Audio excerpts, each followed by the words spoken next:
Good evening, friends. We gather tonight to share a little bit about our unfolding story as the Wisconsin Conference United Church of Christ. A year ago, we introduced the notion of shift by reflecting on our faith as a people on the move. Abraham and Sarah sent forth to a new land on a mere promise, a people on the move. Moses and Miriam wandering with the Israelites throughout the wilderness of Sinai, sustained by water from the rock and manna and quail, a people on the move. Joshua then leading the people into the promised land. Then the 12 tribes dispersing themselves throughout Canaan, a people on the move. Eventually the lower kingdom of Judah taken captive and sent out to Babylon, and the Hebrew remnant once again on the move, returning from exile. Mother Mary riding on the beast of burden in response to the emperor's decree. The Holy Family then fleeing to Egypt, a people on the move. Some 12 years later, the teenage trip. Do you remember it? The teenage trip to Jerusalem. And ultimately, Jesus' ministry taking place through Galilee and Samaria and Judea, and then the lonely, agonizing walk through the streets of Jerusalem. 50 days after Easter, and those now apostles huddled down in their home places, stirred by the Pentecost spirit that birthed the church and sent it all the way through Asia Minor, even unto Rome. We are a people on the move. 500 years ago, I finally saw it. 10 days ago in Wittenberg. 500 years ago, Martin Luther crystallized many decades of rumbling protests in the nailing of those 95 theses on the castle door in Wittenberg. And a movement of reformation swept through Europe. Congregationalists coming from England demanding their independence and autonomy, they still do. Evangelical and Reformed German-speaking immigrants also making their way to Wisconsin in the mid-1800s. We have always been a people and a church on the move. Whether marching for justice or walking for hunger, our history has never been to stand still. In fact, we in the UCC usually get there first, don't we? We're a people on the move until now, when it isn't overly clear where we should go. It isn't so easy to imagine how we should be the church in such challenging times. When I was a kid, they sold the parsonage from right underneath me, including my precious knotty pine attic bedroom, offered to me as a gift when the third daughter in the family was born, and that took up all the rooms on the upstairs. It was paradise having my own place. And they sold it for $1. And they lifted it up, that parsonage. They hoisted it right up, and they set it on the biggest truck and trailer you could imagine. And they moved it down the street, down Main Street. They took wires down, electric wires, so they could get it through down a large hill and plopped it right on its new foundation. Done.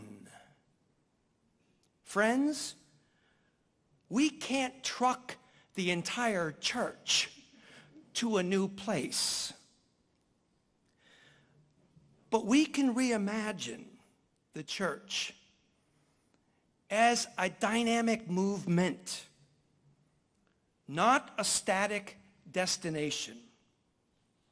We can re-envision the church as mission-bound, not a noun suggesting simply a comfortable location in which we can gather, but a verb suggesting a radical transformation of which we want to be a part. Church as the delivering of justice.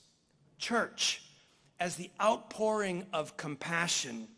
Church as the overturning of systems of inequality and prejudice.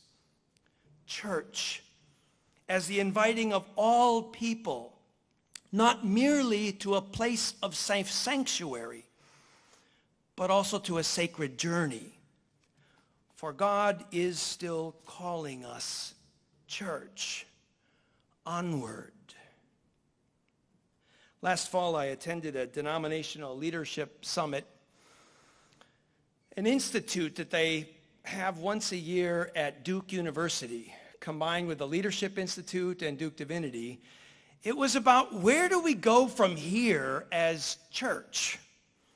How do we move the church forward in a climate of institutional decline and an increasingly spiritual but not very religious society? They teed it straight up. The church is stuck somewhere in a struggle between we've always done it this way and our future vitality is dependent upon our willingness to change. Dorauer talks about moving from church 2.0, where most of us have grown up and lived, to what we now understand is becoming an emerging church 3.0.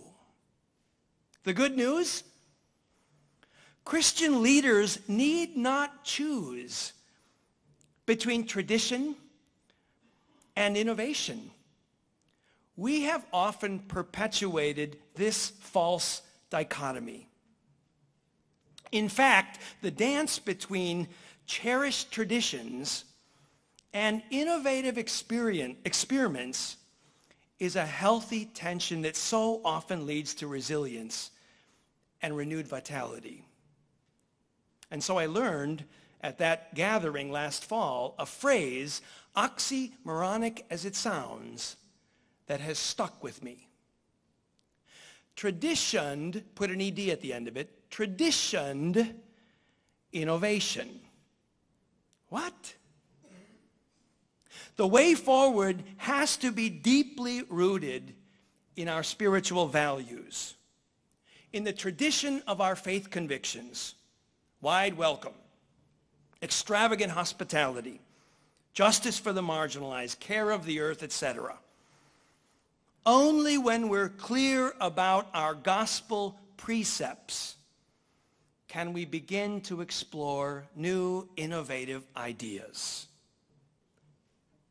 But then, so long as our spiritual values are in place, God gives us more permission than typically we give ourselves to try new things, to let go of some of the former structures that stand in the way of the emerging church. Remember not just the former things, said Isaiah. For behold, I am about to do a new thing. Now it springs forth, as John offered earlier. Do you not perceive it? I will make new ways in the wilderness, even rivers in the desert. We are exploring some pilot things in conference life, particularly around transitions in ministry, how fast or slowly we do them, who qualifies or is able to candidate for what position. And this means we take some risks. This means we live into some new territory that is foreign to us. This means some of us have discomfort once in a while, and even trepidation about leaving the customary protocols that we have always assumed are in place. That's okay. For if we are to be a people on the move in some new directions, what we need is not particularly the old structure by which we have always lived. What we need instead is something to live into, something new to imagine, and the spiritual values that will hold us together. Here's a story that illustrates what we need to take with us into the future. Remember Moses died on Mount Nebo? When we were in the Holy Land 18 months ago or whatever it was, we went up to Mount Nebo, and what a glorious view. You can even see Jerusalem some many miles away. But you can look all the way up the River Jordan to the north and see by green tree line where the Jordan runs. Jordan means descender, so it descends to the Dead Sea, the Salt Sea. And when you look across the Jordan, you see Jericho. Remember Joshua and the Battle of Jericho. And so it was Joshua who was appointed to lead the people into the land of milk and honey. And from that mountain, you can see where this long-awaited liturgical procession took place. The crossing of the Jordan. Remember, when the Levitical priests dipped their toes in the water, the flow ceased, reminiscent of the Red Sea many years back. And they were able to cross over on dry land. Do you recall what they were carrying, having hoisted it up upon their shoulders? The Ark of the Covenant. And Hebrew scripture tells us what was in the Ark. Hebrews in a different text tells us there might have been a staff or something in there as well. But the Hebrew scripture says the 2 stone tablets were in the Ark. And you and I say, well, why were not all of their provisions in the Ark? I mean, why wasn't the tent there and all of the non-spoiling food there? Because what they brought forth to a new place was all they needed. The law of the tablets turned upside down and offered in the form of love and simplicity. Love the Lord your God with everything you have. Love your neighbor as you love yourself. And this is what we need to travel down the road. We will need to be bold, adaptive change anchored by spiritual values, shifts that prioritize our essential mission as much as our need for maintaining. We will need to focus as much on the gospel's insistence that this world become a more just and generous place than our natural inclination to fixate disproportionately on our budgets and our buildings. We will need to partner with those beyond the church. This is new for many of us, who may not share our statement of faith but are so hungry to join us in improving community life and to find a common mission, especially for those that are left out and looked over and least cared for. It's time for the church to reclaim our calling to social entrepreneurship. You know, I was thinking about our CHISM agencies, Council for Health and Human Services. You know, if you don't know the letters, you'd never come up with them these days. It's been a long time. These agencies are sort of throwback to an earlier day, but they represent, I believe, a retro calling to work at the intersection of culture and church.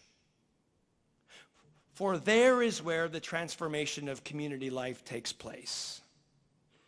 Friends, the best news of all is we don't have to throw away a lot of stuff. I mean, a yard sale once in a while is good. But we don't have to toss out a lot of what we love. Sunday, I'll reflect a bit on what it means to be a both-and church as opposed to an either-or church.